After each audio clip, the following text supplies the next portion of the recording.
नमस्ते. पवार गणेश, साखरवाडी पिंपळवाडी सुरवडी हद्दी इथे संध्याकाळी 8:30च्या दरम्यान बिबट्याने कुत्र्यावर हल्ला केला आणि हल्ला करून ऊसात बिबट्याने ते शिकार नेली.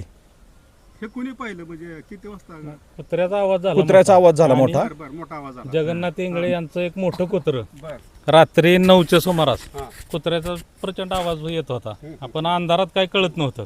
अंधारात त्यांनी ऊसाच्या दिशेनं मोठं ऊसाचं क्षेत्र येतं हा. आणि त्या ऊसात ते कुत्रं मोठं ओढत नेलं त्यांनी. बर असा आवाज येत होता मोठा, पण भीतीमुळे कोण काय बाहेर आलं नाही. आणि मग कुत्र्याचा आवाज बराच तासभर चालू होता रात्री. या आधी कधी बिबट्याच इकडे वावर झालता का? नाही पूर्वी निंबोर हद्दीत एक झालेलं घटना होती की ते वाहनाला धडकून हे झालं, पण त्याच्यानंतर काय कधी ऐकण्यात नव्हतं. नाही नाही. आणि आता सकाळी मग आम्ही ते सगळं बघितलं तर तिथं ठसे उठलेले त्याचे पायाचे. मग वन विभागाला कळवलं. वन विभागाचे अधिकारी प्रधान साहेब या ठिकाणी आले. त्यांनी ते ठसे पाहिलेले आहेत. आता त्यांची जी माहिती कुत्रं सापडलं का? काय कुत्र्याचं काय झालं पुढं? नाही, कुत्रं नाही. आता आम्ही यांचा फोन आल्यानंतर ताबडतोब आम्ही घटनास्थळी पोहोचलेलो आहोत आणि त्याच्यानंतर समक्ष जागेची पाहणी केली की त्यांनी त्या शेतकऱ्याने सांगितल्याप्रमाणे त्या जागेचे कुत्रं ओढून नेलेली जागा व ती ज्या ठिकाणी ऊसामध्ये नेली त्या ठिकाणी पाहणी केली असता त्या ठिकाणी चिखलामध्ये काही ठसे स्पष्ट असे 2 प्रकारचे ठसे आम्हाला मिळून आले. त्याचे फोटो काढून आम्ही वरिष्ठ कार्यालयाला पाठवलेले आहेत आणि त्याच्यानंतर पुढे शोध घेतला असता आम्ही त्या कुत्र्याचं कुठं मागवावं लागलेलं नाही.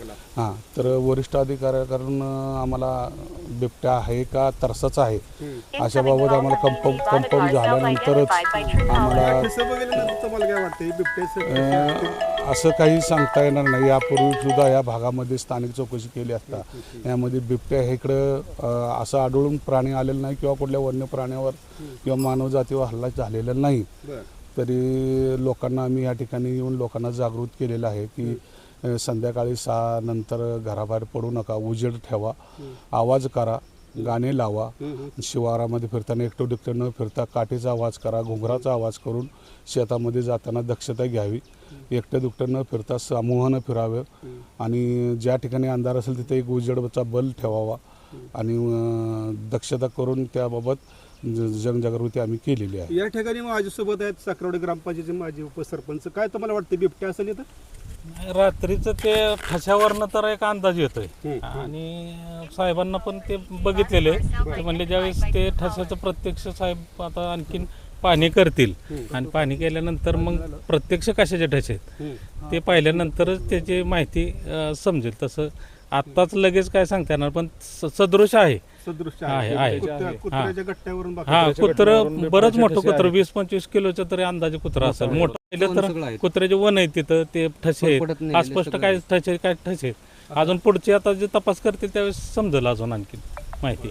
त्यासाठी आता साहेब आलेले, साहेबांनी आता प्रत्यक्ष पाहणी केली आणि सगळ्यांना आता मार्गदर्शन केले कसं राहायचं, काय करायचं त्या पद्धतीने आता चालू आहे. लोकांनी आता या परिसरात 15 फाटा, बोडरे वस्ती, पवार वस्ती, इंगळे वस्ती या परिसरातील लोकांनी आता थोडंसं दक्ष राहून थोडंसं काम करताना, शेताचे काम करताना काळजी घ्यावी एवढी विनंती. स्थानिक आता ह्या साखरवाडी, विकरवाडी, रावडी, पाडेगाव भागामध्ये स्थानिक चौकशी केली असता सरपंच, पोलीस पाटील यांच्याशी या शिवारामध्ये कधी बिबट्या हा प्राणी दिसला बी नाही आणि कुठले हल्ले झाले सुद्धा नाही. पण या भविष्यात सांगता येत नाही की ह्या भागामध्ये आला असेल तर त्याची ठशावरनं तपासणी चौकशी करून आम्ही पुढील कारवाई पकडण्याची त्याची तरतूद करू आम्ही.